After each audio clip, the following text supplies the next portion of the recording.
முத்தூர்ல கோவைவால் முக்குளத்தூர் வழக்கறிஞர் சார்பா பரிதாபங்கள் சேனல் மேல ஒரு கம்ப்ளைண்ட் கொடுத்திருக்கோம். அது ஒட்டுமொத்த முக்குளத்தூரை இழிவுபடுத்தக்கூடியதாகவும் நக்கரும் நையாண்டி பண்ற மாதிரியும் நம்மளோட மாண்பு கெடுக்கிற மாதிரி வீடியோ வெளியிட்டிருக்காங்க. இந்த நாட்டோட சுதந்திரத்துக்காண்டி பல பேர் போராடி சேர்த்ததுல அதிகமான உறவினர்கள் யாருன்னா நம்ம முக்குளத்தூர் சமுதாயத்தை சார்ந்தவங்க. ஆனா அப்படி இருக்கும்போது இந்த சமுதாயத்தை கல்வியறி இல்லாதவங்களும் ஒரு காட்டுப்பிராண்டி போறவங்க சித்தரிக்கிறாங்க.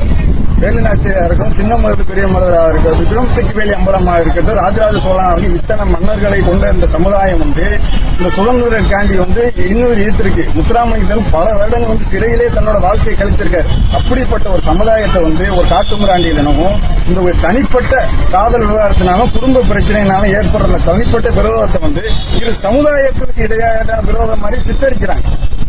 இது வேண்டுமென்றே ஒரு அரசியல் லாபத்துக்காண்டி கிருஷ்ணசாமியோட பையன் இது காட்டுமிராண்டித்தனம் அப்படின்னு சொல்லி காட்டுமிராண்டி இன்னும் திருந்தல அப்படின்னு மாதிரி சொல்லியிருக்காரு. அவர் மேலே நம்ம புகார் கொடுத்திருக்கோம். இந்த கோபி சுதாகர் தன்னோட லாபத்துக்காண்டி நிறைய கிரௌட் ஃபண்டிங் சொல்லி நிறைய சீட்டிங் பண்ணிட்டு தெரிஞ்சிருக்காங்க. அவங்க இது வரைக்கும் அந்த புகார் எல்லாம் வெளியில வரல. அதை இந்த அரசும் இந்த காவல்துறை தன்னை வச்சு முன் சூமூட்டமா வழக்கு பதிவு செஞ்சு அதை விசாரிக்கணும். இந்த வீடியோ உடனே டெலிட் செய்யணும். இந்த அரசு காவல்துறை விரைவாக நடவடிக்கை எடுத்து இந்த பரிதாபங்கள் சேனல் நிரந்தரமா தடை செய்யணும் அப்படின்னு சொல்லி முக்குளத்தூர் வழக்கறிஞர் சார்பாக புகார் கொடுத்திருக்காங்க.